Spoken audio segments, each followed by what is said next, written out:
할렐루야. 오늘도 이 말씀을 통해서 하나님의 임재와 통치와 하나님의 말씀을 귀로 듣고 마음으로 듣고 영으로 듣고 믿어서 구하고 그대로 이루어지기를 주의 이름으로 간절히 축원하고 기원합니다. 오늘 하나님의 말씀은 에스겔서 37장 20절에서 22절까지입니다. 에스겔서 37장 20절에서 22절까지 15절부터 읽을 건데 앞에를 잘라버리고 20절부터 읽겠습니다. 너는 그 글 쓴 막대기들을 무리의 목전에서 손에 잡고 그들에게 이르기를 주 여호와의 말씀에 내가 이스라엘 자손을 그 간바 열국에서 취하여 그 사면에서 모아서 그 고토로 돌아오게 하고 그 땅 이스라엘 모든 산에서 그들로 한 나라를 이루어 한 임금이 모두 다스리게 하리니 그들이 다시는 두 민족이 되지 아니하며 두 나라로 나누이지 아니하리라. 아멘. 두 막대기, 이거는 이스라엘 포로들이 돌아올 거를 예언한 겁니다. 그런데 이스라엘의 회복은 사실상 문자대로 다 이루어지진 않았습니다. 오늘 여기서 말씀하신 거 두 막대기, 에브라임과 유다, 이스라엘과 유다, 솔로몬 이후 르호보암 때 완전히 갈라지고서 그 다음에 완전히 심판도 따로따로 받고 나중에는 같은 바벨론의 포로들이 다 되어서 이제 하나님께서 돌이키실 때에 그들이 돌아와서 한 민족, 한 나라, 한 임금을 섬기겠다고 하는데 역사적으로 그렇게 이루어지지 않았습니다. 유다는 순수한 자기의 본질을 회복하고 찾았지만은 이스라엘은 강제 이주, 강제 자폰으로 이스라엘은 완전히 피가 다 섞여서 순수한 하나님의 백성 이스라엘로 돌아오질 못하고 그래서 성전을 건축할 때나 느헤미야가 성벽을 개축할 때에도 사마리아인들이 와서 돕겠다고 하는 무슨 소리야? 너희들은 창녀 같은 개만도 못한 아들 감히 거룩한 하나님의 성전과 이 성을 하며 배척해서 많은 방해를 받고 서로 다투고 싸우고 이런 어려운 과정이 있었습니다. 이거는 역사적으로 이루어지지 않았습니다. 그럼 뭡니까?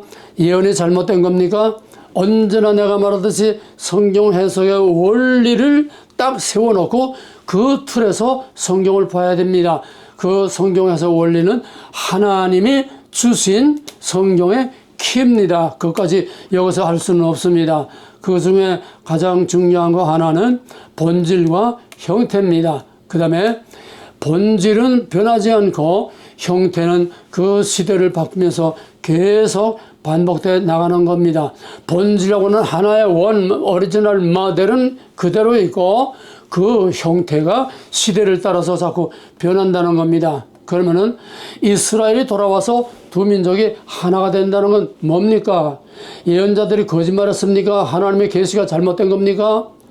하나님의 계시가 잘못될 수도 없고 100% 영감을 받은 선지자들의 예언이 잘못될 수도 없고 역사가 제멋대로 돌아갈 수도 없습니다. 하나님의 말씀은 천지가 없어져도 세세무토록 하나님의 말씀은 진리요 반드시 이루어집니다. 다만 형태가 다를 뿐입니다. 그래서 두 민족이 하나가 돼서 한 나라 한 임금을 세우겠다고 하는 건 언제나 성경 해석의 원리에서 점진적인 원리, 구약은 장차 나타날 것을 벌려주기 위한 1차적 해석, 형태상으로 장차 나타날 것은 뭡니까? 그리스도 예수를 통해서 나타나는 메시아의 영적인 통치, 영적인 왕국, 영적인 성전, 영적인 이스라엘을 내다보게 하는 그림자입니다. 이제 그림자, 상징이 실체가 나타났기 때문에 눈에는 보이지 않지만은 거기서 예언한 본질과 실체가 그리스도를 통해서 하나님의 백성, 하나님의 통치, 하나님의 왕국, 하나님의 거룩한 성전이 영적으로 완성됐기 때문에 이제는 형태의 시대는 지나갔습니다. 아직도 형태에 매달리는 이스라엘 회복 아닙니다. 이거는 계시는 직선적인 역사관이요, 계시는 점진적으로 앞으로 발전해 나가는 거지. 과거 다윗의 왕국, 과거 솔로몬의 성전 다시 회복되는 거, 과거의 짐승제사, 이건 사탄의 사기, 사탄의 복음입니다. 오늘도 여기에 쏟고 있는 너무나 많은 사람들 98%, 99%가 다 이 세대주의 여기에 다 꽉 차 있습니다. 특히 한국과 미국이 심합니다. 왜? 미국의 부흥운동 때 영국에서 건너온 세대주의하고 미국의 부흥운동하고 같이 맞물렸기 때문에 바로 세대주의가 바로 복음이 돼버리고 만 겁니다. 그래서 오늘 한국에서도 세대주의를 잘못됐다고 말하면 아주 그냥 잡아먹으려고 돌긴 덤벼들어요. 바꿔야 됩니다. 성경의 원리대로 우리는 계시의 점진성, 원리의 반복성, 형태와 본질, 직선적 역사관, 다중적 해석, 이 성경의 해석의 원리에 따라서 우리가 해석해야지. 우리 멋대로 베드로서도 베드로 말하지 않았어요? 성경을 사사로이 풀다가 성올무에 빠지는 그런 잘못된 거를 베드로도 경고하고 있습니다. 잘못 푸는 건 뭡니까? 사람의 생각으로 푸는 게 뭡니까? 하나님의 계시하신 계시자의 목적과 의도와 계시자의 방법과 계시자의 그 원리에 따라서 성경을 계시를 해석하고 이해해야 하는 것입니다. 그러므로 이 계시의 성경 해석의 원리대로 우리가 해석을 하면은 구약에서 두 민족이 한 민족, 두 나라가 한 나라를 세워서 한 임금을 섬기는, 쉽게 말하면 남북 통일입니다. 이스라엘과 유다의 통일입니다. 그 통일은 역사적으로, 형태적으로, 과거로 다시 돌아가는 그런 통일이 아니라 미래적인 새로운 그리스도를 통해서 나타난 영적인 통치로 나타났습니다. 예수 그리스도 한 왕, 예수 그리스도를 통해서 이방인과 유대인이 하나가 되어서 한 민족이 되고 한 나라가 되고 한 임금을 섬기는 그리스도, 예수 그리스도의 메시아의 통치, 메시아의 왕국을 말하는 것으로 이미 성취화 됐습니다. 그러나 already but not yet 해석의 원리입니다. 계속 형태상으로 이루어졌지만은 그것이 다가 아니고 not yet, 아직은 또 앞으로 나타날 것을 내다보게 하는 겁니다. 그러므로 그리스도 예수로 다 끝난 게 아닙니다. 다 이루었다 끝난 게 아닙니다. 그건 근본적인 구속의 사역을 이뤘다는 거지, 하나님의 구속사를 다 이뤘다는 게 아닙니다. 아직도 계속 not yet, 앞으로 나타날 것을 위해서 계속 발전해 가다가 어느 날 결정적인 순간에 빠바바방 하늘이 열리고 이전 하늘과 없어지는 결정적인 완성의 순간이 오는 것입니다. 그때 비로소 다 끝나는 거지, 하나님의 모든 계시는 그때까지는 계속해서 형태상으로 발전하면서 나갑니다. 그러므로 그리스도를 통해서 나타난 영적인 왕국, 영적인 통치, 영적인 한민족, 이거는 영적으로는 완성됐으나 아직 현실적으로 다 완성된 게 아닙니다. 그건 언제입니까? 주님께서 다시 큰 단팔 소리와 함께 온 우주 만물을 통치하시는 권세와 능력을 가지고, 왕권을 가지고, 심판하는 권세를 가지고 그리스도께서 다시 오실 때에, 그때 모든 사탄의 세력들을 다 불못에 던지고 모든 거짓과 진실을 다 갈라서 불못과 하나님의 백성들을 거룩한 새하늘과 새 땅에서 영원한 하나님의 통치, 하나님의 왕국, 한민족, 유대인과 이방인이 하나가 된, 정말 영적으로 창세전부터 예정하고 생명체에 기록된 진짜 이스라엘들로 한 백성이 되고 한 임금, 한 하나님, 한 하나님의 나라에서 영원히 함께 살게 되는 것입니다. 그러므로 마지막 제3차적인 해석, 드라마의, 구속사의 드라마의 마지막 제3막에 완성되는 그런 거기에 가서 이 말씀이 완성되는 것입니다. 그러므로 이건 아직도 계시가 점진적으로 발전해가는 과정에 있는 거지 영적인 통치로 완성됐지만은 already 못나게 아직도 다 된 게 아닙니다. 종말의 그날까지 계속 발전돼 나가야 됩니다. 그러면 1막, 형태, 2막, 영적으로 3막은 영육간의 총체적인 실체로 완성되는데 여기에 2막과 3막의 중간에 요 막간에 이제 앞으로 나타날 것과 이 드라마가 어떻게 끝날 것인가 하는 이 드라마의 본질 거기서 잠깐 막간 사이에 나와서 거기서 나레이터가 거기서 모노드라마를 하게 되는 것입니다. 이해가 되겠습니까? 막은 닫혀 있는데 3막이 올라가기 전에 거기에 막간에 나레이터가 나와가지고서 거기서 그 드라마를 설명하고 이제 2막과 3막의 그 연결이 어떤 의미를 갖는가 하는 것을 설명하는 그런 사이가 있습니다. 그것이 바로 오늘 우리 대한민국이 거기에 처한 입장입니다. 그러므로 장차 나타날 통일, 장차 나타날 통일이 어떤 통일이냐? 예수 그리스도 다시 오실 때 나타날 통일이 어떤 통일이냐? 그거를 오늘 태풍의 눈, 전 세계의 중심, 드라마의 마지막 클라이막스를 이루는 우리 대한민국의 통일을 통해서 하나님께서 보여주시는 것입니다. 할렐루야. 이 원리를 알고 큰 그림을 볼 수 있는 이 원리를 가지고 하나님의 관점으로, 하나님의 방법으로, 하나님의 원리로 계시자의 눈으로 역사를 봐야 그게 바로 계시자의 뜻을 올바로 알 수 있는 것입니다. 이건 이창구의 해석이 아닙니다. 내가 뭔데 이걸 멋대로 마음대로 해석을 합니까? 하나님이 그냥 다 해석을 해 놓으신 거예요.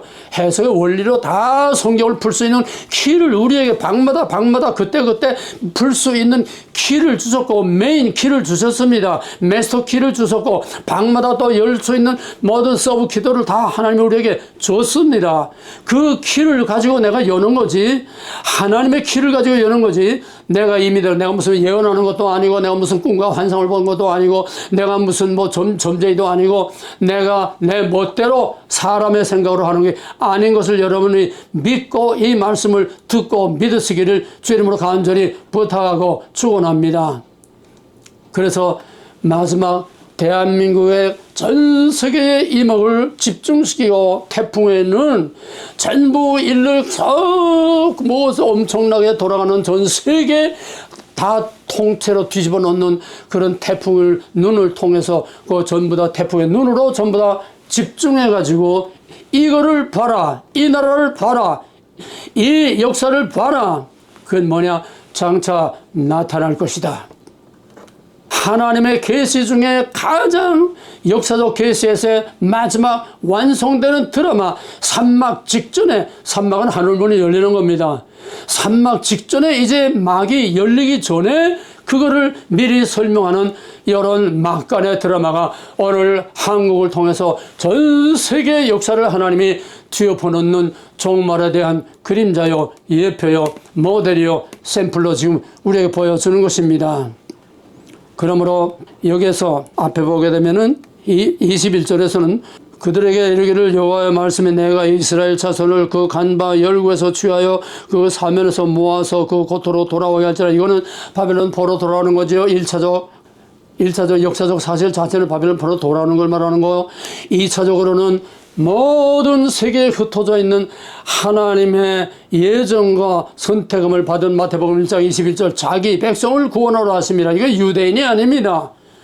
온 세계에 하나님이 택하신 하나님의 진짜 백성들을 구원하기 위해서 예수님이 오셨다는 겁니다.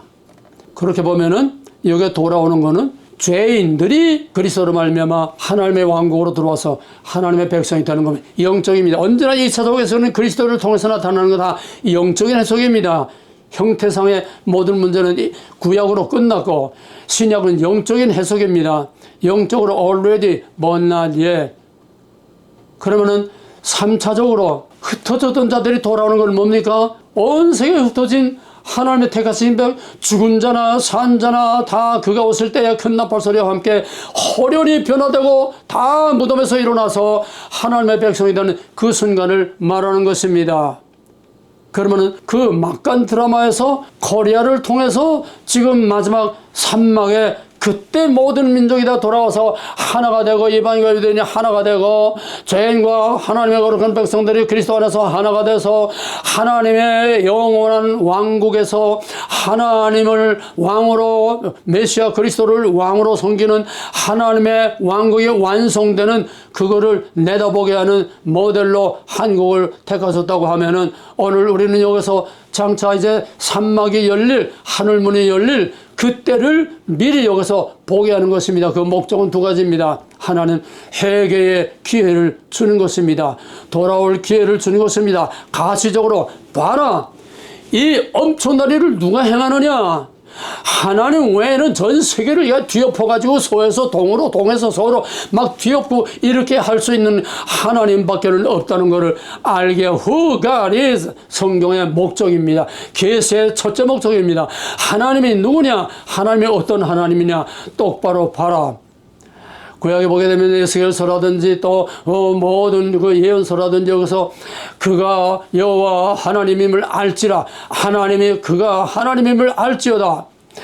엘리야의 거기서도 온 백성들이 이 불러내리는 하나님의 응답을 통해서 여호와가 하나님인 줄 알지어다. 그래서 거기서 모든 백성들이 여호와 그가 과연 하나님이시로다. 모든 사건을 통해서 누가 하나님이냐? 왜 하나님이 너무나 많으니까 누가 하나님이냐? 누가 진짜 하나님이냐? 누가 이런 일을 할 수 있느냐? 빅스테이트 그림자 정부 세계의 어마어마한 권세를 가진 그놈들이 그놈들은 할 수 없어. 내가 입김 한번 훅 불면 그놈들 다 꺼져버리고 말 거야.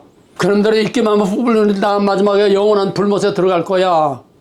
이런 일을 행할 수 있는 역사상 이전에도 없었고 이후에도 없었고 여호수아의 태양아 거기 멈춰라. 달아 너도 아이런 골짜기에 머물지어다. 이전에도 이후에도 하나님이 사람의 육성을 그대로 듣고 그대로 행한 사건은 없다고 그랬습니다. 오늘 대한민국을 통해서 하나님이 보여주시는 역사상 전에도 없고 후에도 없는 이 엄청난 사건을 하나님 외에는 행할 수 없습니다. 믿으시기 바랍니다. 믿는 자가 복이 있는 것입니다. 귀는 들어서 복되고 눈은 보아서 복이 된다고 그랬습니다. 보고 듣고 깨닫는 것 이상 더 큰 복이 없습니다. 그래서 하나님께서 돌아오는 거는 지금 이걸 한국에 적용시키면은 한국의 이 막간 드라마에서 돌아오는 건 누굽니까? 좁게는 북한의 동포들이 돌아오는 겁니다.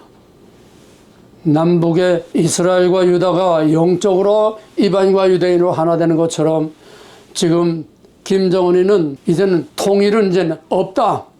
이제는 우리의 적국으로 싸워서 이기는 것뿐이다. 완전히 통일을 포기하고 한민족임을 포기하고 이거 상당히 구속사적인 의미가 있습니다.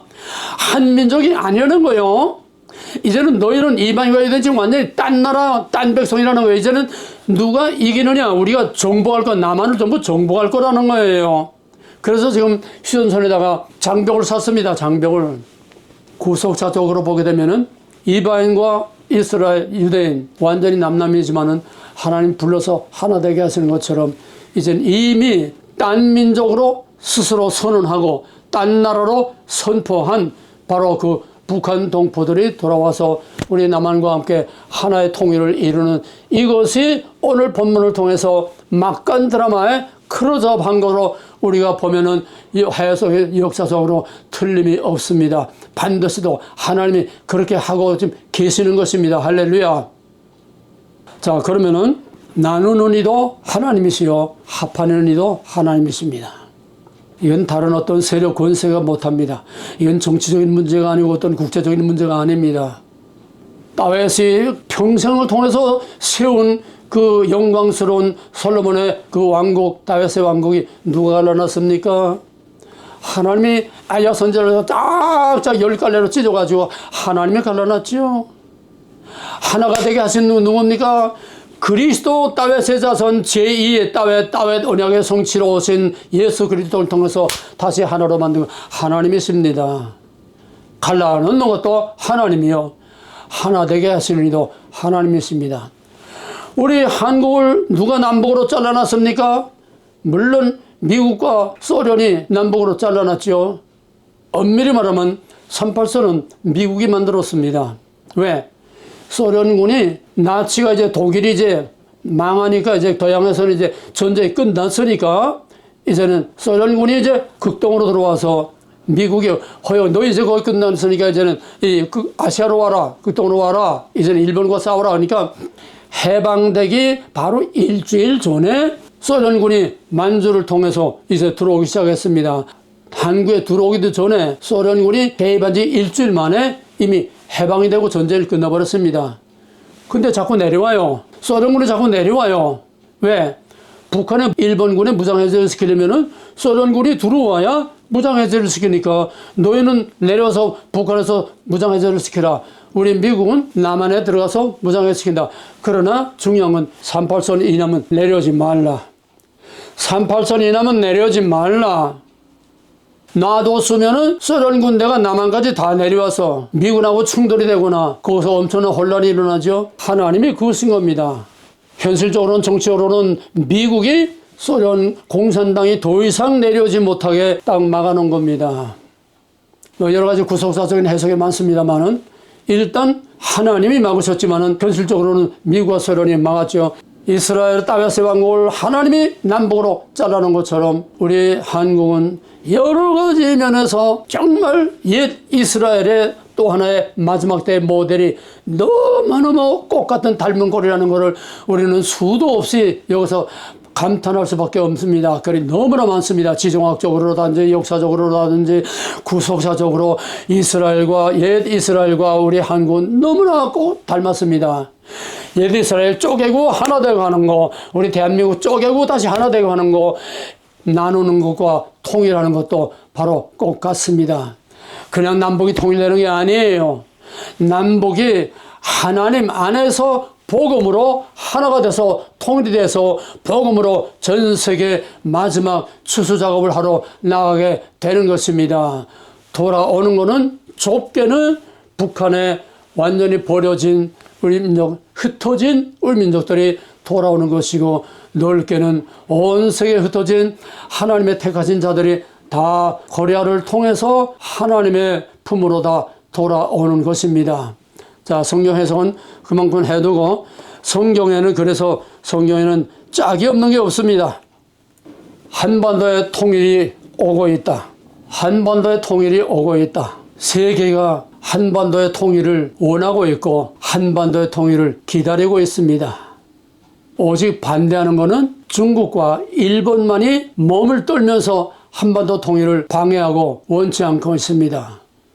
그러나 미국도 러시아도 유럽도 전 세계가 한반도의 통일을 원하고 있고 한반도의 통일이 돼야 대박이 터집니다. 미국도 대박이 터지고 러시아도 대박이 터지고 유럽도 대박이 터지고 전부 궁지에 몰려 있는데 아주 막다른 골목까지 다 궁지에 몰려 있습니다. 미국도 그렇고 러시아도 그렇고 유럽도 그렇고 전 세계가 지금 막다른 골목에 끝까지 그 끝판에 와 있고 북한도 막다른 리밋에 중국도 막다른 리밋에 와 있는데 여기서 물꼬를 트는 것이 바로 한반도의 통일이기 때문에 그러나 중국과 일본은 한반도가 한국이 커지는 게 무서워서 벌써부터 온갖 음모를 꾸미고 온갖 짓들을 하고 무서워서 벌써부터 벌벌 떨고 있습니다. 왜?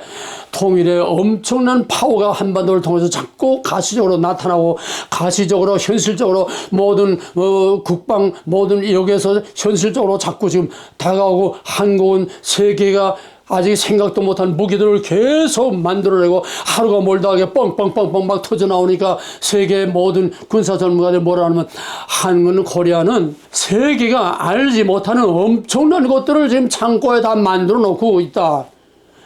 필요에 따라서 하나씩 꺼내놓은 거라는 거예요. 연구해서 개발하는 게 아니라는 거예요. 왜? 그렇게 저희들이 알지 못하게 그냥 뻥뻥 터져나오니까 두려워하는 겁니다. 두려워하는 건 뭡니까? 악의 세력이지요. 환영하는 건 뭡니까? 하나님을 믿든 안 믿든 다 하나님의 법대로 살기를 원하는 민주주의 국가들입니다. 이렇게 해서 마지막에 이상한 대립이 또 하게 됩니다.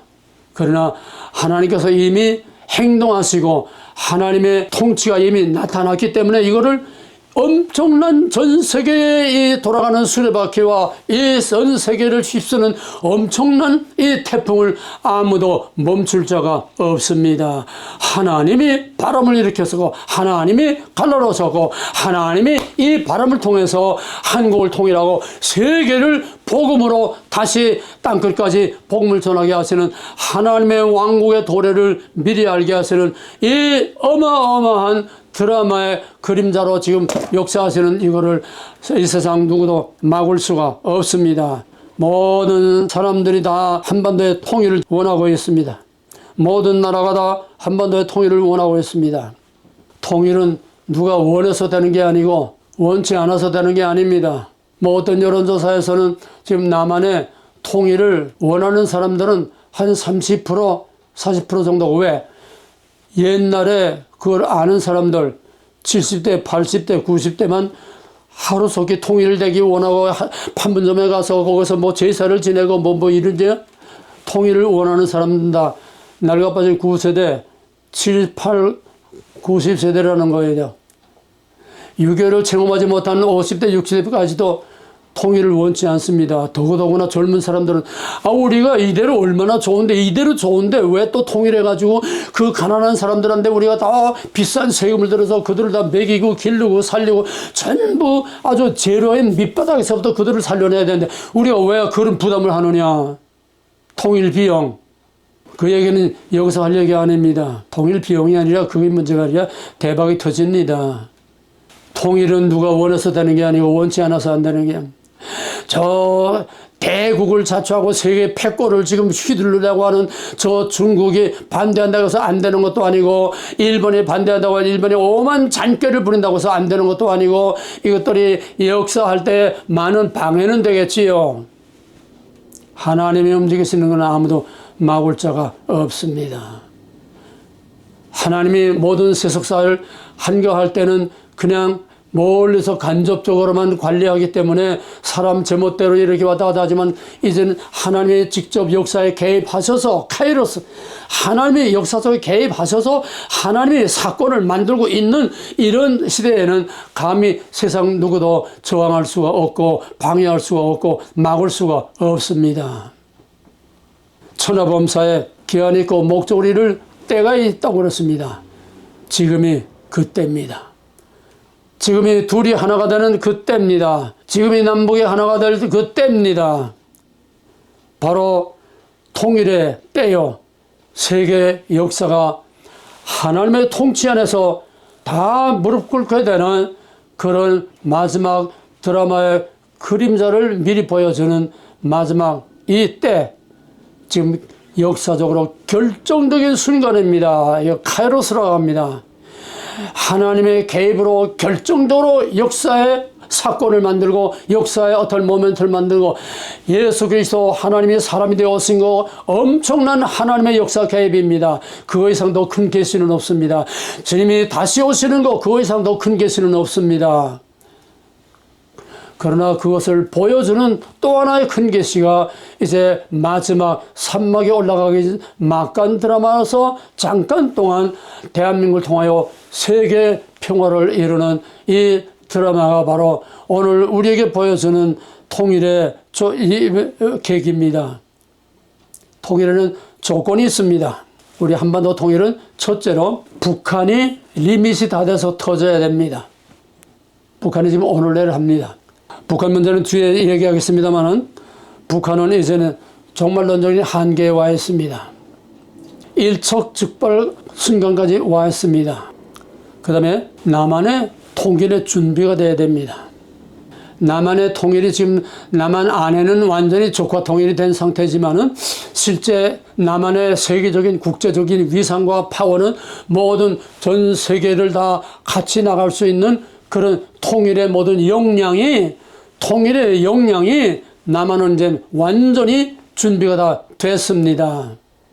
윤석열을 대통령으로 세우면서 통일의 준비는 이제 다 벌써 완성됐습니다. 준비가 됐습니다. 이제 자세가 됐습니다. 이제는 완전한 목표가 정해졌습니다. 그 다음에 세 번째로는 전 세계가 다 한국의 통일을 원해야 되고 국제정사의 변화로 한국의 통일을 같이 나갈 수 있는 세계 국제정세의 그 분위기가 조성이 되어야 됩니다. 첫째, 북한의 붕괴, 남한의 준비, 그 다음에 세계에 여기 같이 하나로 호응할 수 있는 국제적인 관계와 역사의 분위기가 만들어져야 된다는 이게 절대적인 통일의 세 원칙입니다. 지금 이 셋이 다 충족됐습니다. 북한도 망하기 일보 직전까지 다 끝장이 났습니다. 남한도 이제는 얼마든지 통일을 수용할 수 있는 역량이 갖춰져 있고 준비가 되어 있습니다. 그 다음에 국제적으로, 세계적으로도 지금 다 남한의 통일을 원하고 있고 기다리고 있습니다. 문제는 일본과 중국의 방해인데 그 중에 가장 큰 장애물은 중국도 아니고 북한도 아니고 일본도 아니고 가장 큰 장애물은 원수가 내 집안 식구가 원수니라. 우리 대한민국 안에 반국가 세력, 대한민국 안에 반국가 세력, 이것들이 통일의 가장 큰 장애물이요, 암적인 존재요. 이걸 다 깨뜨려 버리려고 하는 가장 무서운 우리의 적입니다. 이렇게 놔두고도 과연 통일이 되겠느냐. 자, 이제 세계를 보겠습니다. 세계 모든 이 국제적인 관계와 이거는 이제 예언하는 지정학자로 세계적으로 지금 아주 명성을 떨치고 있는 조지 프리드만은 이 사람은 지금 장차 모든 아시아가 돌아갈 모든 예언을 미리 다 해서 그 사람은 예언자가 아니라 학문적으로 지정학적으로 말한 겁니다. 학자니까. 그가 말한 거는 2030년이 되면은 엄청난 지각 변동이 일어나고 대한민국도 2030년 이내에 통일이 될 것이고 또 대한민국이 2030년 이내에 통일이 될 뿐만 아니라 세계 1등 국가로 등극하게 될 것이라는 지정학적인 예언을 했습니다. 또 그가 말하는 것은 통일은 갑자기 온다는 겁니다. 리밋을 잡을 때에 2030년 이내에 오는데 앞으로 1년 후에 올 수도 있고 2년 후에 올 수도 있고 3년 후에 또 올 수도 있고 최소한 2030년 이내에 언젠가 갑자기 통일이 온다는 겁니다. 또 미국 고위층에 있는 빅터 차 그 사람도 말하기를 통일은 갑자기 온다. 누가 예상하고 계획하지 못한 어떤 계기에 어떤 갑자기 어떤 사건이 일어나고 어떤 모멘트가 일어나고 분위기가 갑자기 바뀌면서 통일은 갑자기 오는 거다. 물론 하나님이 이루시는 이 통일은 남북 전쟁을 통해서 이루어지는 게 아닙니다.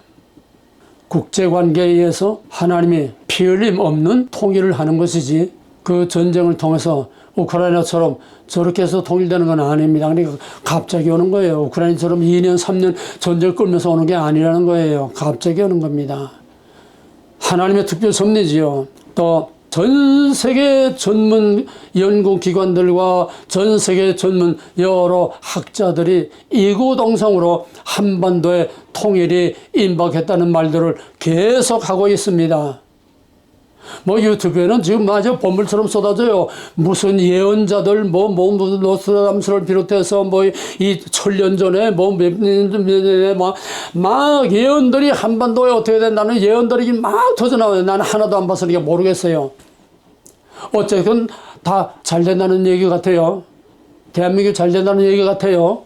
왜 이렇게 전 세계가 난립니까? 최고의 전문학자로부터 모든 정부 전략가로부터 모든 국제문제 전문가로부터 왜 모든 나라와 모든 이런 점쟁이까지 예언자까지 전부 다 이렇게 막 들쑥들쑥 한국을 가지고 왜 이렇게 난리들입니까? 잘 된다는 거예요. 통일된다는 거예요. 엄청나게 한국이 큰다는 거예요. 공통된 건 다 같습니다. 왜 그렇습니까? 때가 참에 때가 됐다는 거예요. 무슨 때? 하나님의 때, 하나님의 행동하신 카이로스, 하나님의 결정적인 순간, 바로 하나님의 때가 가까워한다는 것을 이구동성으로 보여주는 것입니다. 지금까지 말한 걸 한마디로 압축하면 무화과 나무의 비유를 이 패역하고 악한 세대가 저녁에 저녁 노을이 붉으면 날이 올 줄 알고 저녁 노을이 어떠면은 또 다음 날이 맑을 줄 아는 것처럼 이 악하고 패역한 세대가 날씨를 보는 줄 알면서도 시대의 징조를 보고도 모른다는 거예요. 그러므로 무화과나무 가지가 연하여지고 잎이 푸르르면은 여름이 가까운 줄 아는 것처럼 이건 이스라엘 사람들은 세대주의적으로 유대인의 진짜 유대인의 이스라엘이 회복되고 제3성전 회복되고 짐승제사가 회복되고 이렇게 되면 유대인들은 해석하고 제3성전 지금 다 지려고 지금 막 발광도를 하고 있어요. 똑같은 오늘의 역사 현실을 보면서도 그들은 형태밖에는 벗어나지 못하고 있는 겁니다. 이미 하나님은 모든 준비를 다 완료하고 있습니다. 통일은 누가 원해서 되는 게 아니고 원치 않아 되는 게 누가 예언했다고 되는 게 아닙니다. 2012년에 중국의 시진핑이 지도자가 바뀌고 북한의 김정일이 죽고 김정은이가 등장하고 전 세계 34개국의 리더들이 통치자들이 다 바뀌었습니다. 2012년 엄청난 새 역사의 뭔가를 보여준 또 판을 한번 뒤집는 그때 시진핑이 등장했습니다. 그때 박근혜가 대통령을 출마를 했습니다. 그때 내가 뭐 유튜브 채널에서 어떤 대담을 하면서 내가 그랬습니다. 박근혜는 통일 대통령이다. 박근혜는 통일 대통령이다. 근데 가버렸어요. 그러나 우리 한반도의 통일을 본격적으로 입을 열고 본격적으로 한반도 통일을 시작한 것은 바로 박근혜였습니다. 자기 당대에는 하나님의 기회를 주셔서도 그 기회를 감당할 역량이 부족해서 결국은 뒤집어 쓰고 말았지만은 지금도 박근혜는 통일 대통령으로 앞으로 역사에 정확하게 기록이 돼야 됩니다. 왜? 한반도의 통일을 본격적으로 물꼬를 튼 것은 바로 박근혜의 드레스덴 선언입니다. 2014년에 독일의 드레스덴 대학에서 연설을 하면서 박근혜는 세 가지를 말했습니다. 첫째는 남북 주민의 인권 문제. 남북 주민이 똑같은 인권을 누려야 된다. 그다음에 두 번째는 북한의 민생 인프라면 전기, 수도, 뭐 교통, 뭐 이런 모든 우리 생활에 관한 모든 환경을 말하는 겁니다. 민생 인프라가 회복이 됩니다. 의식주를 비롯해서 기본적인 생존권을 누릴 수 있는 인생 인프라가 회복돼야 됩니다. 그다음에 세 번째는 동질성이 회복돼야 된다. 너무 이질화되어 있기 때문에 사상적으로, 문화적으로, 정신적으로, 영적으로 너무 이질화되어 있기 때문에 이것이 하나로 접근이 돼야 된다. 드레스덴에서 세 가지를 선언을 했습니다. 이거는 북한이 가장 무서워하고 북한의 치명타를 넣은 겁니다. 북한의 통일의 선언을 함으로써 북한의 치명적인 약점을 팍팍 찌른 겁니다. 그때만 해도 호래의 담배 될 때지요. 요즘 보세요. 요즘 북한의 인권 문제가 지금 들먹거리고 있습니다. 북한 안에서. 막 반란도 일어나고 폭동도 일어나고 심지어 군대 간의 전쟁도 일어나고 뿐만 아니라 모든 민생 인프라에서 다른 거는 아직 멀지만은 통신만은 열렸습니다. 서로 교통할 수 있는 통신이 열렸습니다. 지금 얼마 전에 여론조사 보니까 북한의 약 70%가 이 스마트폰을 다 가지고 있대요. 그렇게 못 사네 뭐네 하면서도 스마트폰은 다 가지고 있대요. 이게 아주 생활의 필수적인 인프라입니다. 그래서 북한에 있는 동포들하고 이게 국경지대 가까이에 있는 자기 가족하고 남한의 탈북자들하고 대화를 합니다. 지금도. 인프라가 하나씩 또 남한의 드라마, 남한의 모든 영화, 남한의 모든 전파가 그냥 즉시 들어갑니다. 불과 몇 시간 만에 들어갑니다. 남한의 드라마가 몇 시간 만에 USB를 통해서 또 이제는 인터넷을 통해서 몇 시간 만에 들어가서 이제는 고위층일수록 남한의 드라마를 고위층 자녀들일수록 남한의 드라마를 더 열심히 보고 고위층일수록 남한의 드라마를 보지 않는 사람이 없대요. 이게 다 인프라가 하나씩 좀 깨져 나가는 겁니다. 말할 것도 없이 이제 동질성 회복이 지금 이 민생 인프라가 열리니까 통신이 열리니까 정보의 문이 열리니까 저들이 앞만 막아도 정보의 문을 막을 수 없습니다. 물론 아직은 한계가 있지만 그래서 모스크바가 그랬어요. 모스크바가 언젠가 지금 우크라이나 전쟁이 처음에 초반전에 우크라이나가 대승을 거두게 된 거는 완전히 전쟁이 나니까 완전히 인터넷이 다 꺼져버리고 까막눈이 돼버리니까 머스크가 우크라이나에 인터넷 서버를 줘서 인터넷이 열리게 만들어준 거예요. 그러니까 인터넷 가지고 인공위성으로 GPS로 러시아 탱크가 지금 어디에 직결돼 있다는 15살 난 애가 장난감 가지고 그걸 다 알려줘서 그냥 막 초반에 러시아가 엄청난 타격을 입었습니다. 이 민생 인프라입니다. 정보입니다. 현대전은 정보전입니다. 현대 전쟁은 정보의 전쟁입니다. 이게 무너졌습니다. 왜? 이제는 저들이 앞만 막아도 어떤 수단을 해서라도 전부 다 나만의 드라마, 나만의 문화, 나만의 언어, 나만의 음식, 나만의 패션, 나만의 헤어스타일, 나만의 말씨, 지금 젊은 세대들은 다 바뀌고 있어요. 이미 동질화가 이루어졌다는 겁니다. 그러니까 옛날에 90년대 그때 넘어올 때는 그냥 못 먹어서 먹고 살기 위해서 그냥 다 탈북했는데 요즘은 그게 아니라 요즘은 고위층들이 많이 남한을 아는 사람들이 많이 탈북을 한다는 거예요. 이미 동질화가 이루어지고 있습니다. 근데 요즘 탈북하는 사람들은 남한에 와서 그렇게 생소하지 않다는 거예요. 하도 영화 드라마를 통해서 넘어봤고 방탄소년단의 음악과 문화와 이 의상도 모든 것을 너무나 익숙하게 접했기 때문에 남한에 와도 그렇게 깜짝 놀라 생소하지 않다는, 벌써 동질화가 이루어지고 있는 겁니다. 진행되고 있어요. 통일이 진행되고 있어요. 이게 박근혜가 선언한 3대 드레스덴 선언의 3대, 이때부터 통일의 선전포고를 한 겁니다. 통일의 물꼬를 튼 겁니다. 통일은 이제부터 통일이 올 거라는 것을 미리 선포한 겁니다. 북한에 대해서 엄청난 위협이 된 거지요. 그래서 박근혜가 2014년 3월 28일에 드레스덴 선언을 했는데 바로 같은 해에 4월 16일에 세월호가 터졌습니다. 세월호는 뭡니까? 박근혜 죽이기 위한, 북한이 점점 다급해진 거예요. 이제는 강건호 불교 먼 남조선이 아니라 이제는 다급해진 겁니다. 북한의 지령에 의해서 세월호 사건이 치밀하게 계획이 돼가지고 4월 16일 날 이건 여러 가지 딥스테이트 음모론 여러 가지가 믹스되어 있습니다. 약 한 20가지가 여기 믹스되어 있어요. 그럼에도 불구하고 치밀한 계획 속에서 대통령을 위시해서 전국의 모든 기관이 총망라돼 가지고 세월호를 터쳤습니다.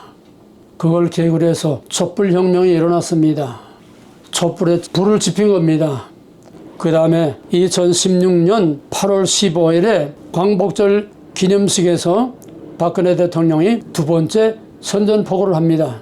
첫째는 반국가 세력을 아주 노골적으로 강탈을 했어요. 이건 엄청난 도전이지요. 목숨을 거는 도전입니다. 그 다음에 나라가 왜 이렇게 됐느냐? 모든 국민의 바른 가치관과 역사의식이 잘못돼서다.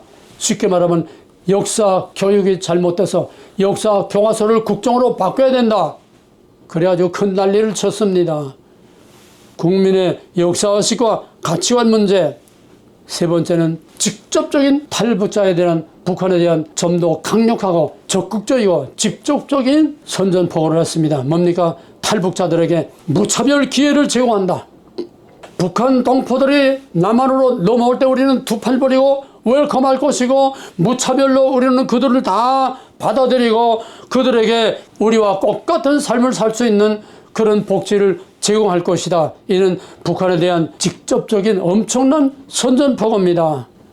세월호 사건이 터지고 촛불혁명이 일어나고 그다음에 박근혜가 여기 맞받아친 것처럼 이젠 치열한 전쟁입니다. 박근혜가 또 맞받아쳤습니다. 세월호가 터지니까 그다음에 같은 해 9월 26일 국군의 날 행사에서 북한의 도발에 대한 강력한 발언과 함께 대북한 동포들에게 희망을 찾아 자유로운 대한민국으로 오라. 누구든지 계급별을 막론하고 너희의 신분을 보장하고 너희의 모든 복지를 대한민국이 다 보장할 것이다. 누구든지 everybody come on. 엄청난 선전포고를 했습니다. 그러니까 더 이상은 참을 수가 없고 북한뿐만 아니라 남한의 좌파 세력들도 더 이상은 놔둘 수가 없으니까 그때 본격적으로 북한의 선전포고에 대한 이 박근혜를 촛불 광란에 기름을 끼얹고 특별 검사를 만들어서 특검으로 급속하게 그냥 일사처리로 적폐청산 약 200명을 다 그냥 갖다 깜방에 집어넣고 박근혜도 끝내 깜방에 특검.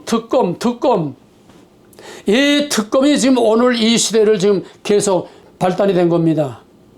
문재인 정권의 이 마지막 박근혜로부터 우익 세력들, 애국 세력들 다 깜방에다 200여 명을 다 집어넣고 완전히 저희 천하를 만들고 휴전선 담을 다 헐고 철조망을 다 헐고 모든 사방에 모든 해안선의 철조망을 다 철거시키고 해안 초소를 다 없애버리고 한강을 북한과 합작으로 한강 수로 북한의 공작선 북한의 특수부대가 들어올 수 있는 한강 수로를 다 지도를 만들어서 공동으로 다 만들었고 뭐 말할 수 없는 이런 완전히 대한민국을 끝내고 대한민국 장벽을 빗장을 다 풀어버리는 엄청난 위의 북조화 통일에 아주 일보 직전까지 간 그런 상황에서 하나님이 개입하셔서 윤석열이라는 사람을 혜성과 같이 검찰총장이 1년 만에 대통령이 돼서 아슬아슬하게 뚝이 터지는 이 뚝을 지금 아쉬운 대로 막아놓고 있습니다. 그러나 저들은 그것을 끝나지 않고 이제는 한 번 맛본 박근혜 탄핵 맛본 그걸 가지고서 이제 4월 10일 총선에 생사를 걸고 이제는 노골적으로 대놓고 부정선거를 해서 국회를 장악하니까 이제는 계속 탄핵 열풍이 불어가지고 이제 계속 탄핵 박근혜도 탄핵 윤석열도 탄핵 뭐 모두 탄핵 검사도 탄핵 판사도 탄핵 이제는 다 탄핵 죄인이 의인이 되고 의인을 전부 다 완전히 죄인을 만들어 다 깜빵에 집어넣은 아주 탄핵 바람이 지금 거세게 불고 있습니다.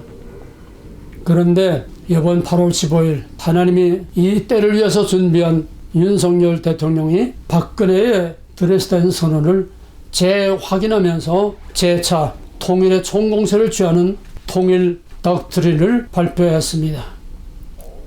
CIA의 조사에 의하면 남한의 이 국가 반역 세력, 반국가 세력이 남한에 3,400여 개가 있다고 그래요. 적화됐습니다.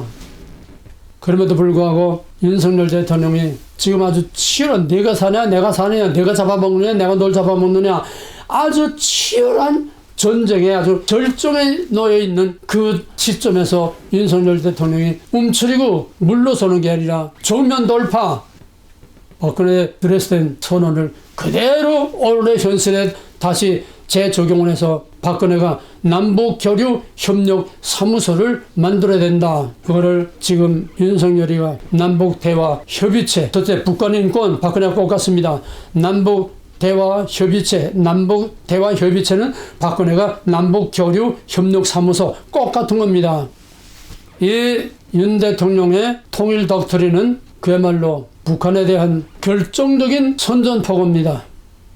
여기서 뼈리 이번에 드러나는 것은 뭐냐면 박근혜 드레스덴 광복절 메시지와 같이 반국가 세력에 대해서 강력하게 공격을 했습니다. 친일 프레임, 반국가 세력들은 친일 프레임을 씌워가지고 모든 저희들의 적은 다 친일 프레임을 씌워가지고서 윤석열도 친일파, 모두 친일파, 이승만 박근혜는 다 친일파, 그런대로 저건 다 친일파 프레임을 뒤집어 씌워서 숙청하는 것이 공산당의 공식입니다. 그래서 윤석열이도 지금 반국가 세력에 대해서 강력한 지금 선전포고를 하니까 저도 지금 거기에 대응해서 윤석열을 죽이려고 발악을 하고 있습니다. 통일의 3대 조건을 오늘의 시점에서 다시 나온 건 뭐냐면 북한의 붕괴, 아까 말한 대로 남한의 역량, 그 다음에 국제적인 여건. 바로 이제는 북한의 한계가 왔고 북한은 이제 돌출구가 없습니다. 북한은 이제 러시아도 돌출구가 아니고 이제는 중국도 저들의 돌출구가 아니고 마지막 저들이 혹시나 트럼프가 되면은 다시 팔짱 끼고 무슨 회담을 하고 저희들의 제재를 풀고 뭔가 되지 않을까 지금 마지막 숨을 죽이고 기다리는 것이 혹시 트럼프가 되면은 우리 숨통이 터지지 않겠나. 그러나 이제는 옛날과 또 다릅니다. 트럼프도 이번에 김정은하고 친하고 김정은하고 같이 갈 거다. 이제는 대한민국 버리고 김정은을 같이 가고 이제는 카메라 해리스에 계속해서 대한민국을 놓고서 트럼프를 공격하니고 트럼프가 또 옆에 보좌진이 가만 보니까 카메라가 하는 말이 맞거든요. 코리아를 그렇게 트럼프가 뭐라는, 저 코리아는 아주 버리장머리를 고쳐야지 저놈들은 그대로 놔두면 안 된다. 트럼프가 그렇게 깠는데 카메라가 그냥 현실적인 역사적인 상황을 가지고 계속 남한을 건드려놓은 미국을 망하는 거다. 남한을 잘못 건드리면 미국 망하는 거다. 미국이 살려면은 남한을 살려서 핵무장시켜서 방패 노릇을 해야 미국이 산다. 이건 맞는 말이죠. 그러니까 이제 트럼프 진영도 바뀌었습니다. 이제 한국을 또 끼려고 한국에 특혜를 준다고 지금 또 쇼를 하고 있어요. 옛날에 김정은하고 이제는 다릅니다. 이제는 북한을 버리고 남한을 끼지 않고는 트럼프도 카메라도 누구든 이제는 살아남을 수 없는 역사적인 상황이 판이 달라졌어요. 이제는 북한이 살 길을 트럼프도 아니고 중국도 아니고 일본도 아니고 러시아도 아닙니다. 그 다음에 이번에 엄청난 홍수로, 물론 천재지변은 아니고 우연히 있을 수도 있지요. 중국은 계속해서 작년 재작년부터 그냥 극한의 가뭄에다가 뜨거운 아주 열사와 같은 그런 혹한에다가 또 거기에다 우박이 떨어지는, 한여름에 우박이 떨어지지 않나, 대홍수가 나지 않나, 지진이 나지 않나. 중국은 지금 계속입니다. 계속. 이번에 뭐 양자강이 다 넘칠 정도로 그냥 뭐 난리가 나고, 지금 뭐 중국은 지금도 계속해요. 끝이지 않아요. 북경 시내가 그냥 무릎까지 다 차돌이 다 잠길 정도로 그냥 그런가 하면, 일본은 지진에다가 홍수에다가 태풍에다가 지금 일본도 죽으라 합니다. 너를 저주하는 자를 내가 저주하고 너를 축복하는 자를 내가 축복하니라. 여러 번 내가 말씀하지 않았습니까? 대한민국을 저주하는 자는 망합니다. 대한민국을 축복하는 자는 흥합니다. 앞으로 이 말씀이 그대로 이루어질 겁니다. 지금 이루어져 가고 있습니다. 이런 때에 줄을 바로 서야 되는데 줄을 잘못 써서 지금 엄청난 피해를 받고 있습니다. 물론 미국도 예외가 아니죠. 미국의 텍사스 엄청난 지금 홍수를 맞고 있고, 지상의 낙원이라는 스위스에 엄청난 홍수가 나가지고 알프스에 눈이 다 녹아내리고 그냥 엄청난 그 평화로운 스위스가 아주 노아 홍수같이 돼버렸어요. 전 세계 마지막 때에 지진과 홍수와 가뭄과 한발과 마지막 때에 이런 천재지변이 있겠다고 한 것이 오늘의 정치적인 역사와 함께 지금 맞물려서 전 세계가 지금 뒤죽박죽 돌아가고 있습니다. 일본은 지금 화산이 터지고 지금 벌벌벌 떨고 있습니다. 앞으로 보통 6.5, 뭐 7점 얼마만 나와도 다 뒤집히는 판인데, 일본의 지진이 9라고 하는 엄청난 지진이 터질 거라고 지금 초긴장을 하고 있습니다. 중국은 망합니다. 아무리 바라게도 중국은 망할 수밖에 없어요. 일본도 망합니다. 한국을 축복하는 자가 복을 누리게 될 것입니다.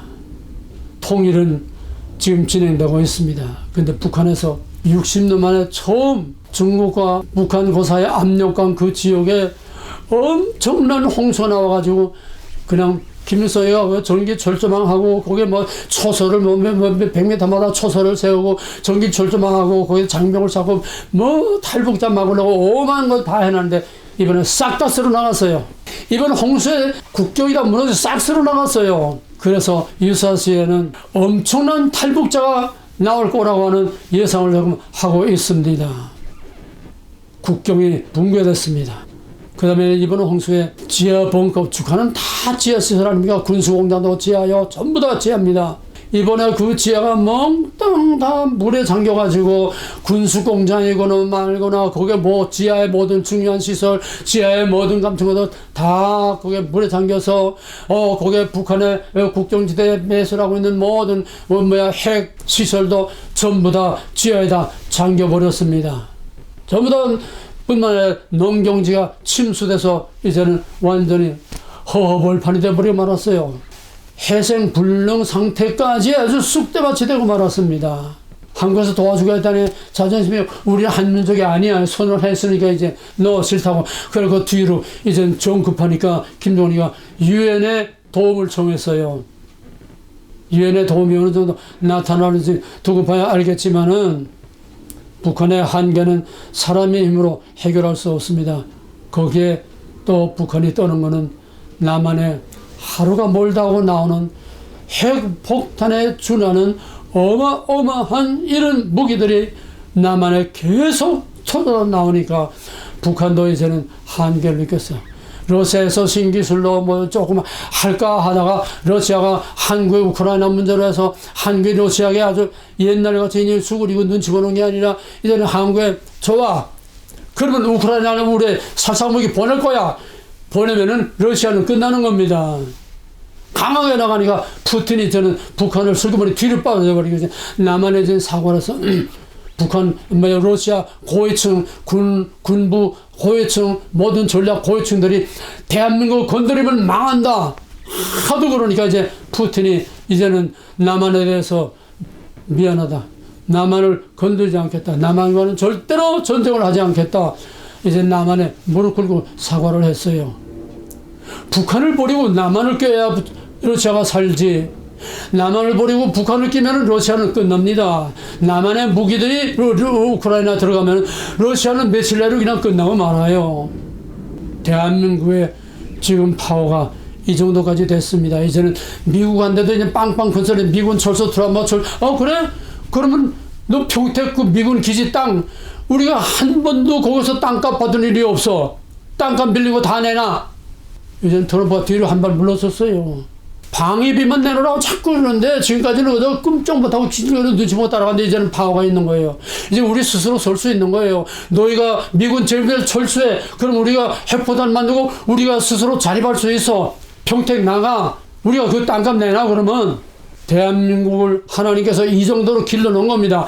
러시아도 우리가 한마디 꽝 하면 러시아도 움츠려요. 미국도 트럼프도 한마디 꽝 하면 움츠할 수밖에 없어요. 유럽이 암만 콧대가 높아도 한반도를 무시할 수 없고 한반도에서 한마디만 하면 저더러 꼼짝 못하고 움츠리고 뒤로 팔짱 끼고 다리 기어 들어올 수밖에 없는 하나님의 때가 이렇게 무르익었습니다.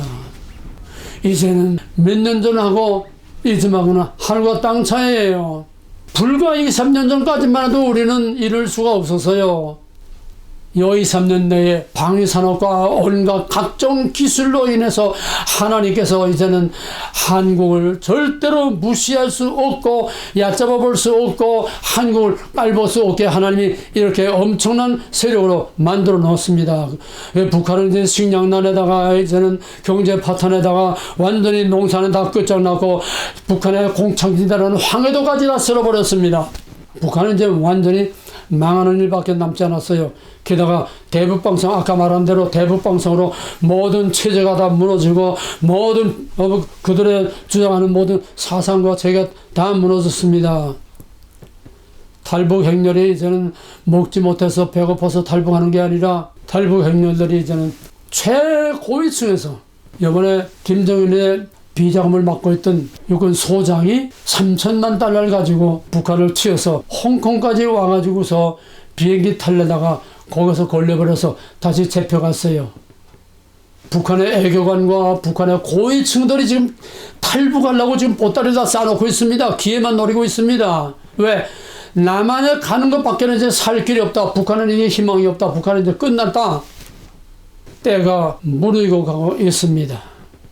그런가 하면은 북한에서 이제는 새 조선이라고 하는 북한의 임시정부가 수립됐습니다. 국내외 세력들이 모여서 새 정부라고 하는 새 조선이라고 하는 북한의 임시정부가 수립돼서 지금 비밀리에 막강한 지금 활동을 하고 있습니다. 김정남의 아들을 구출했던 그때 자유조선, 이건 미국과 국제적인 조직과 이게 다 연합을 해서 만들어서 그 김정남의 아들을 CIA를 탈출을 시켜가지고 CIA가 지금 보호하고 있지 않습니까? 그 북한 자유조선 해외에서 활동하는 자유조선하고 이번에 북한에서 자생적으로 일어난 새조선 이거하고는 하나는 아닙니다. 노선은 같지만은 조직 체계는 다릅니다. 그럼에도 불구하고 북한은 이제 독립운동이 이제 일어나기 시작했고, 이제는 새 임시정부가 일어나기 시작했고, 그러나 이들은 무조건적인 남한의 흡수 통일이 아니라는 거예요. 저희들 스스로 북한 자체의 새로운 조선을 만들겠다고 하는 이것이 새 조선의 전략입니다. 이건 절대적으로 필요합니다. 우리가 통일이 된다고 해도 그들이 우리와 하루아침에 갑자기 다 꼬가져질 수 없습니다. 동독이 베르사름이 무너지고 동독이 무너졌다고 해서 동독과 서독이 완전히 하나가 될 수 없었습니다. 동독은 동독대로 시스템을 놔두고 동독은 동독대로 거기서 서서히 길러 가면서 중간기 과정을 거쳐서 서서히 하나 되게 지금 30년 가까이 그렇게 하고 있습니다. 중간 과정 없이 갑자기 하나 되면 여기에 엄청난 혼란과 내란 폭동으로 감당할 수 없습니다. 그래서 중간 단계가 필요한데 그 중간 단계가 바로 북한 자체의 시스템으로 민주주의 국가를 점점 키워나가는 이런 새 조선 운동이 절대적으로 필요한데 이게 지금 일어나고 있어요. 이게 통일부에서 연구하고 개발한 게 아닙니다. 자생적으로 때가 되니까 이제는 저희들이 독립운동을 하고 있어요. 국내외에서 국제적인 조직과 국내 조직이 긴밀하게 서로 유대하면서 지금 독립운동을 하고 있습니다. 새조선 독립운동을 하고 있습니다. 게다가 지금 김정은이는 건강 문제로 오늘날 합니다. 우리가 상식적으로 봐도 알지 않습니까? 지금 그 몸집에 건강하다고 생각할 사람이 누가 있습니까?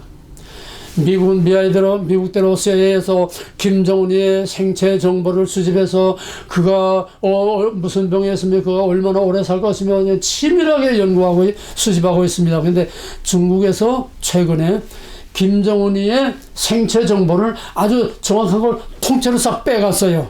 북한에 있는 그 비밀을 통째로 중국에서 빼가서 중국에서 김정은의 남은 생명이 얼마나 가겠느냐, 중국에서는 최대한 3년을 잡았습니다.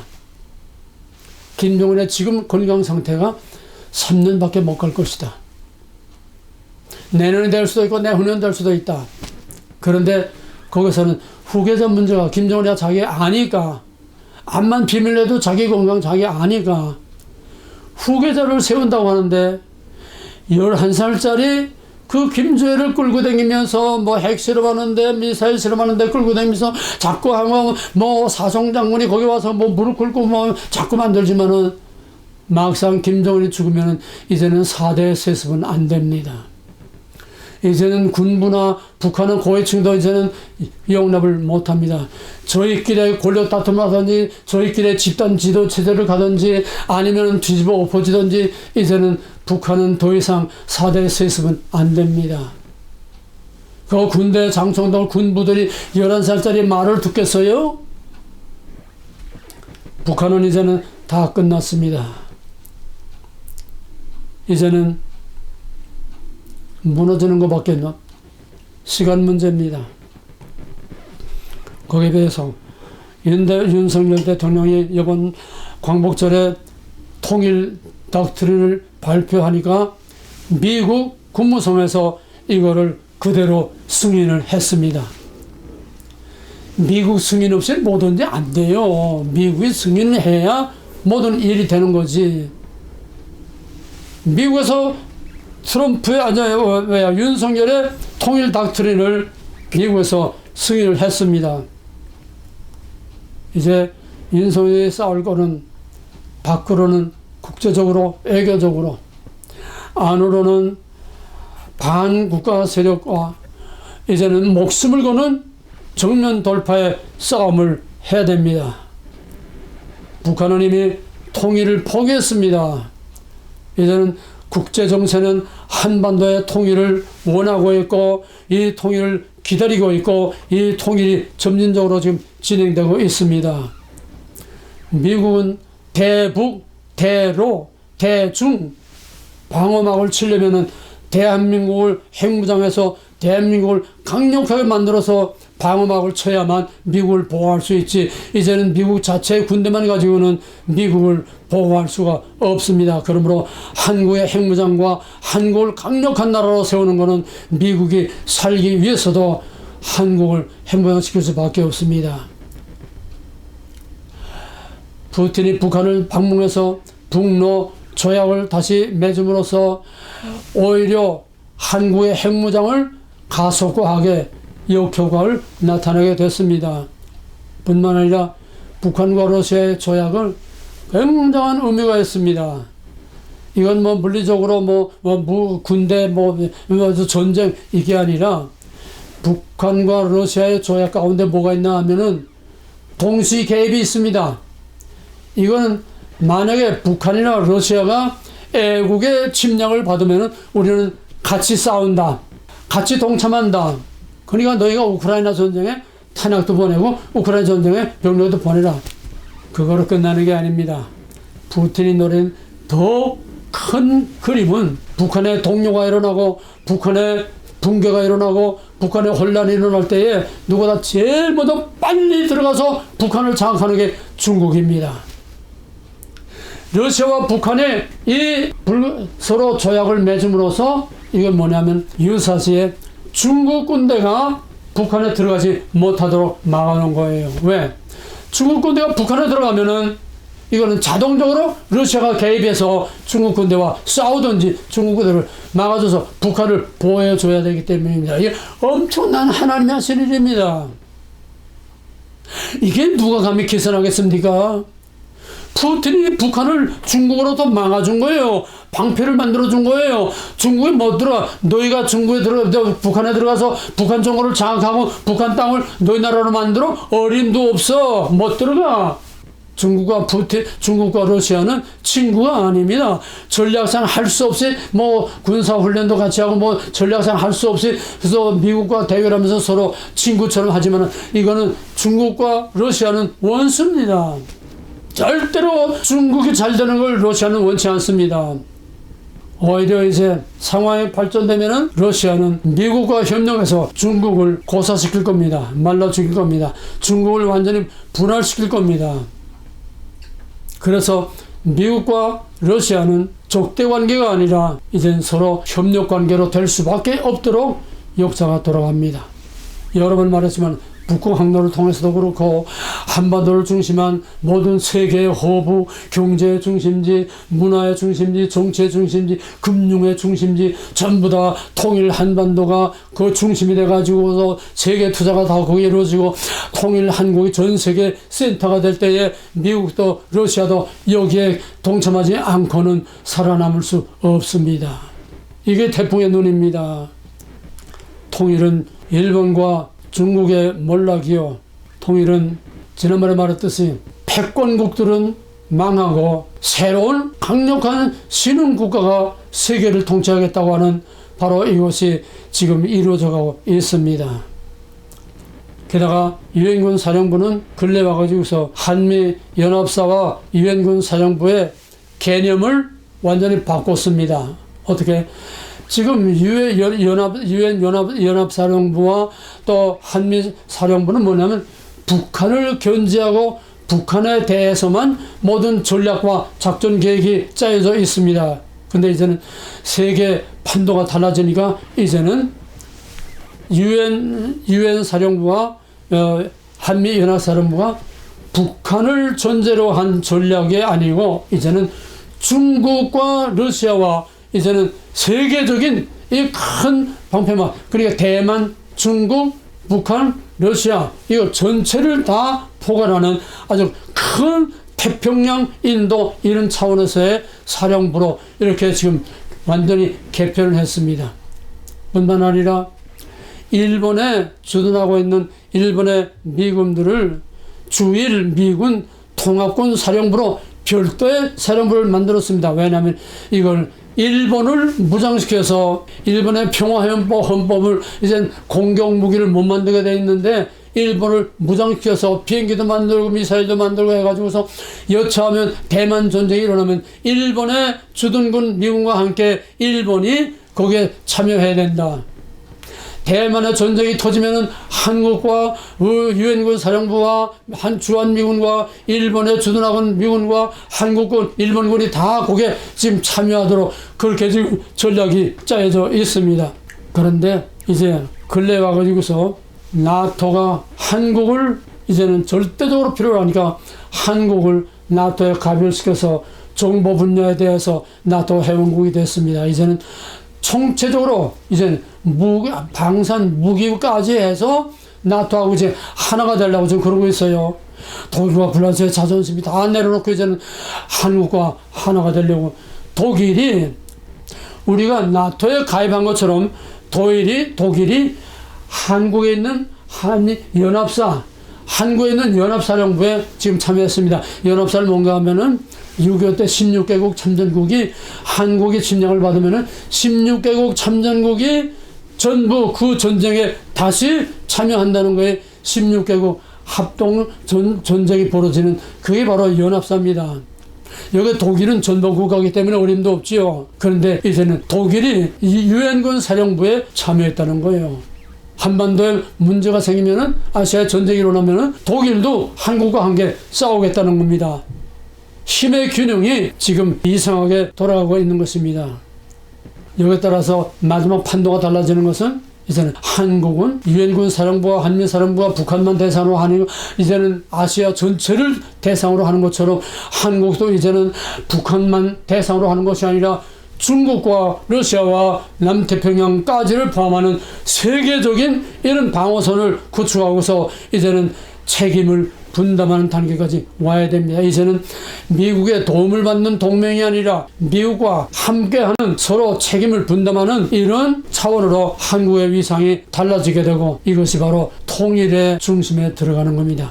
한국이 이런 큰 시스템의 일원으로 중심에 들어가지 않으면은, 통일이 되면은 언젠가 중국에서 내는 것처럼 저 한경도 쪽은 중국이 떼먹고, 또 평안도 쪽은 또 일본이 떼먹고, 또 강원도 쪽은 또 러시아가 먹고, 또 남한의 황해도 한쪽 규태이면 대한민국 북한을 전부 다 갈라먹기 식으로 만들어 놓은 그 각본도 돌아가면 대한민국은 통일돼 봐야 아무런 도움이 안 됩니다. 대한민국의 남북 헌법에 있는 것처럼 대한민국의 영토는 백두산에서 제주도까지 한라산까지, 대한민국의 영토는 한반도를 대한민국의 영토로 한다. 이 원리에 따라서, 이 법칙에 따라서 대한민국의 정말 한반도의 완전한 통일을 이루는 대한민국의 이 세계 움직이는 중심에 들어가야 한국 중심의 자유, 평화, 통일이 이루어지는 겁니다. 여기에 끼어들지 못하면 한국은 구경만 하다가 지금 아웃사이드로 물러나는 꼴밖에 안 돼요. 북한은 다 갈라먹게 하고 맙니다. 어림도 없는 얘기죠. 그래서 한국은 이제는 세계 속의 중심으로 자꾸 하나님이 끼워 넣는 겁니다. 이제는 이건 보통 일이 아닙니다. 이제는 미국의 전략이 아시아 5개국, 일본, 대만, 필리핀, 베트남, 코리아, 아시아 5개국을 말하자면 태평양 나토입니다. 아시아의 나토를 지금 만듭니다. 그래서 전부 공동 전선을 펼 수 있도록 지금 아시아 5개국으로 아시아 연합체를 만들었습니다. 뿐만 아니라 대한민국은 나토에 이제는 회원국으로 들어갔고, 그 다음에 G7으로 들어가는 거는 이제 다 결정이 나 있습니다. 그 다음에 어커스는 이렇게 영국계, 미국과 호주와 영국만이, 3개국만이 만들어진 동맹인데, 이제는 한국을 끼어들이지 않고는 남태평양과 우리 태평양 안보를 지킬 수가 없다. 한국이 어커스에도 이제 들어가게 되고, 저들이 다 콜링을 하고 있습니다. 그 다음에 Five Eyes라는 거 있습니다. 정보의 눈이 5개, 정보의 눈. 미국, 캐나다, 호주, 영국, 또 하나 어딘가, 뉴질랜드, 이렇게 5개 국만이 저희들의 비밀 정보를 함께 나누는데, 이제는 한국을 끼우지 않고는 이제는 이 막다른 이런 시대의 정보를, 한국의 정보를 같이 나누지 않고는 안 된다. 그래서 Five Eyes에도 한국을 지금 끼워 넣으려고 지금 자꾸 전 세계 모든 시스템이 전부 한국을 끼워주지 않고는 안 되는 시스템으로 자꾸 돌아가고 있습니다. 어떤 시스템이든지 한국이 끼어들지 않고는 말이 되지 않는 이런 상황으로 지금 가고 있습니다. 마지막 결론으로 한미 관계나 한러 관계나 이제는 협력 관계로서 새로운 지도, 새로운 세계를 만들 수밖에 없는 경제, 정치, 문화 모든 면에서 이제는 서로 협력하는 새로운 시대가 만들어질 수밖에 없게 됩니다. 지금 우크라이나 전쟁이라든지 한반도의 국내 반국가 세력의 문제라든지 모든 이 나라 안팎의 엉망진창으로 지금 혼란한 이런 것들은 다 글러가는 과정일 뿐이지 과정은 셀과 새 땅 아침에 오는 영광스러운 그날이 올 때에 세계가 한국을 중심으로 한 하나의 왕국, 하나의 하나님의 통치 아래 들어갈 때에는 이 모든 것들은 다 과정에 지나지 않습니다. 그때는 대한민국을 통해서 한 임금이 한 민족으로 한 나라를 온 세계다. 이때 한 나라는 남북이 아니라 전 세계를 하나님이 통치하신다는 얘기입니다. 마지막 하나님의 왕국의 마지막 그림자입니다. 그래서 하나님은 거대한 태풍을 하나님이 불어서 지금 대한민국을 태풍의 눈으로 만들고 있습니다. 한반도의 통일은 국제관계에서 저들이 원해서가 아니고 미국 원해서도 아니고 러시아가 원해서도 아니고 한반도의 통일은 하나님의 거대한 마지막 역사의 드라마이기 때문에 한반도의 통일은 누가 막아도 막을 수 없고 한반도의 통일은 반드시 될 수밖에 없고 되고야 맙니다. 왜? 한반도는 세계의 마지막 그림이기 때문입니다. 이건 단순한 정치적인 문제가 국제적인 문제가 아니라 이거는 하나님의 계획이라고 하는 구속사의 문제입니다.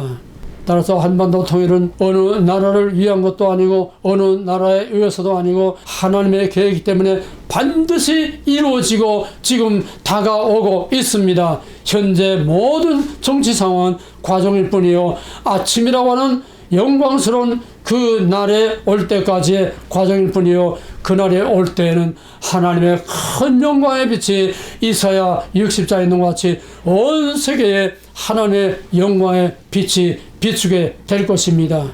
그들로 한 나라를 이루어서 한 임금이 모든 나라를 다스리게 하리니 그들이 다시는 두 민족이 되지 아니하며 두 나라로 나누지 아니할지라. 뜻이 하늘에서 이룬 것 같이 땅에서도 이루어지이다. 땅에서도 대한민국을 통해서 이루어지이다.